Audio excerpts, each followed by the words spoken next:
Hey, and welcome back to another tutorial. Today we're going to be going over the LFO section. First, we're going to hit Menu at the top, click on Init Preset. That's going to bring us back to Factory Settings. Down at the LFO section, we can click this folder and scroll through a bunch of different presets of LFOs, or you can option click and that'll just randomly go through all the different presets. For now, we're going to switch back to the triangle. The grid size is important because it visually shows you the time subdivisions, and you can also snap to any of these horizontal or vertical grid points. I like to keep it as high as possible because I can snap to the maximum amount of grid points. 16 is the max. We have three different LFO modes: trigger, envelope, and off. Trigger allows you, so when you hit a key, it's always going to start at the beginning point. Envelope starts at the beginning point, but only plays through once. It doesn't repeat like trigger does. And off matches to the point that you're at in the playback of your track. To hear these different modes in action, we're going to drag LFO 1 up to cutoff at the filter here. And we're going to turn the filter on. I'm in unipolar mode. If you're not in unipolar mode, you want to hit Shift Option and click. This is bipolar mode here. You don't want to be in that. You want to be at the point where the minimum starts, where the parameter is set at, where this white line is. So I'm going to Shift click again. Now I'm in unipolar mode. I'm going to drag the cutoff down to about here, and then Option click, and you can change the max point of the cutoff. I'm going to leave it at about there. Now we can hear the different LFO modes in action.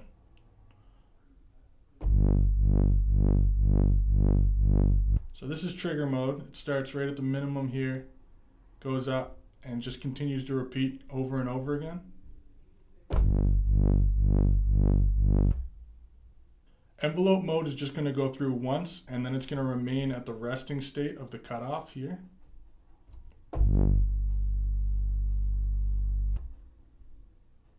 And off matches with the current playback of the track.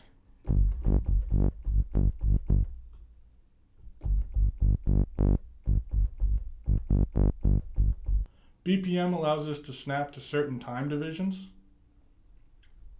If you see, when I move the rate, it changes to different time divisions here. If we have that off, then it's going to give me a hertz value. Having BPM off is useful if you want very smooth rate changes.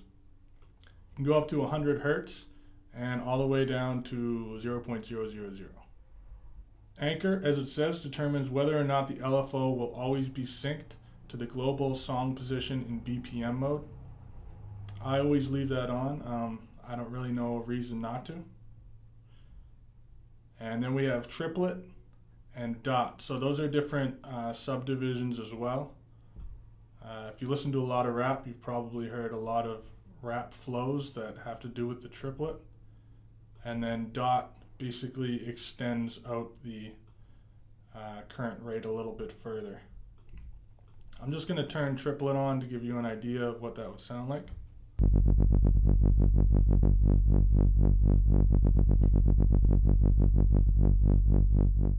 The next parameter we have, as you know, is the rate.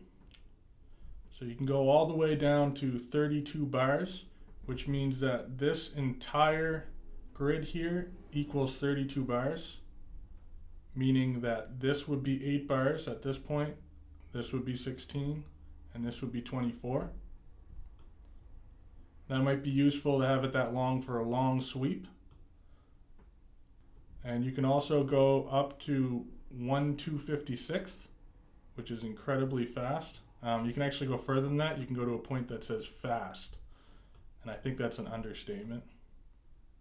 Since we have the LFO mapped to the cutoff currently, the rise is going to take a bar to reach maximum. You can see it slowly go back and forth until it reaches max, and then starts to go back and forth between max and min. Delay allows you to delay the LFO until the time subdivision that you have chosen finishes. For this, I'm going to choose a bar. So after a bar, the LFO will kick in.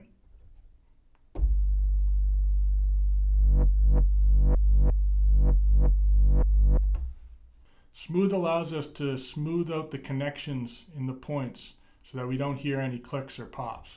Now that you understand the different parameters and modes within the LFO section, let's learn how to draw so we can create our own patterns. If you're not already at 16th grid, change your LFO grid size to that. Click on the folder icon, go to flat 0, and from here we basically have a blank slate and we can create whatever we want. If you hold shift, then you can create points just within the grid. So I'm just holding down shift and clicking and dragging. You can also click any point. If you want to remove a group of points, you can select the points that you want to remove, right click, and select remove selected points. I'm going to bring this back down to 0 again. If you drew in something random, like this, say, and it wasn't exactly snapped to grid, or there were points that you wanted to have snapped to a grid, you can hold down Option and click on the point and it will snap to the closest one, and you can also hold down Option and drag and choose the grid point that you want to snap to.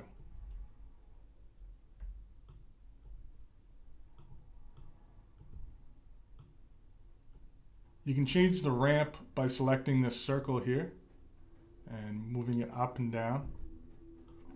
If you want to change all the ramps at once, you can hold down Option and click on this circle. If we want to move a group of points, we can select them,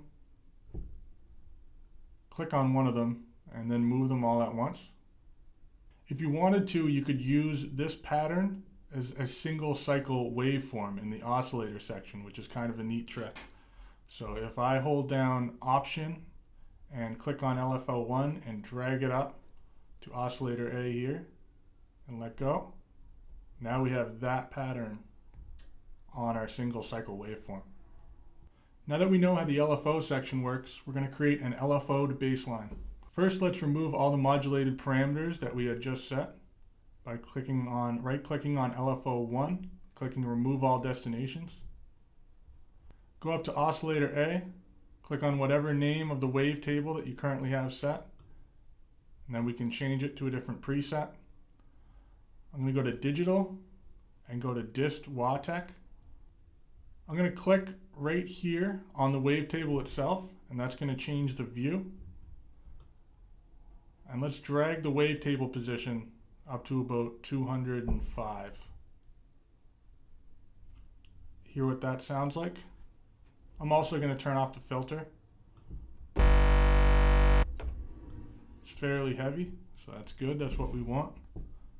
I'm going to switch the LFO preset to flat 0 again so we can start from scratch. I'm going to shift click on the third grid point to create a point. And then I'm going to use this one here, so I'll double click on that one to remove it. Then I'm going to shift click on the 6th grid point here and remove this one. Just keep the one here. Then I'm going to do the same thing over here as well. So I'm going to shift click here, drag it over. Remember, you can click Option to snap right to the grid. Shift click. And this one should actually be over here.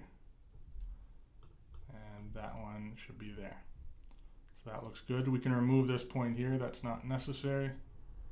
Let's add the LFO back to the filter so we can hear what this sounds like so far. Option click and bring it back to about there. And let's play this. At this point, we can add the Cymatics Shuffle drum loop that you can download in the description. It comes included in the EDM starter kit. That includes 200 drum loops and hits. And search Shuffle. And use drum loop, full drum loop 9. We're going to drop this drum loop in arrangement view. Just throw it on an open audio track. While we have that selected, let's loop that by hitting Command L.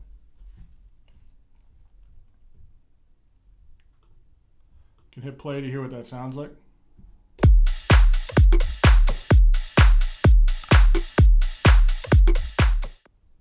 I'm going to change the LFO mode to off. That way it'll just, whenever I hit the note, it's just going to map to wherever it's at in the song. So right now we have it set at the rate at a bar. So every bar, it's going to go back to the beginning here. So it just depends where you're at in the song.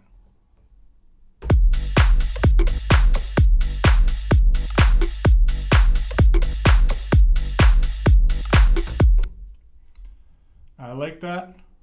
I think the cutoff of the filter could be a little bit higher, so I'm going to select these high points and drag those up to the top.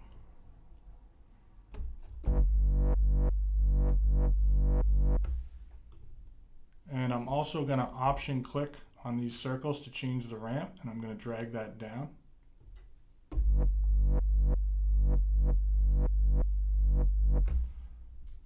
It gives it more of a swing feel for this shuffle. So let's play that while hitting the key.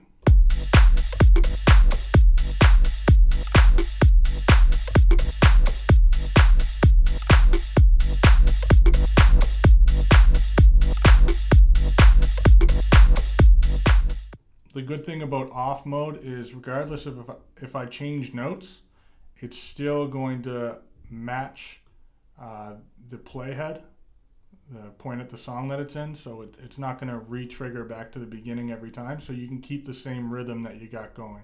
So I'm going to demonstrate that.